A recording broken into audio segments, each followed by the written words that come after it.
Halo, saya Dava Muhammad Rizky. Di sini saya akan menjelaskan bagaimana etika batuk yang baik dan benar. Pasti kalian bertanya-tanya, apa sih tujuan dari etika batuk?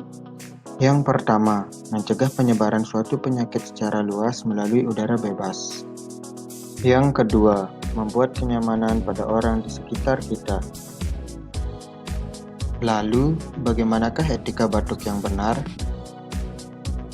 Yang pertama yaitu tutup mulut dan hidung dengan lengan atas bagian dalam. Yang kedua, tutup mulut dan hidung dengan tisu.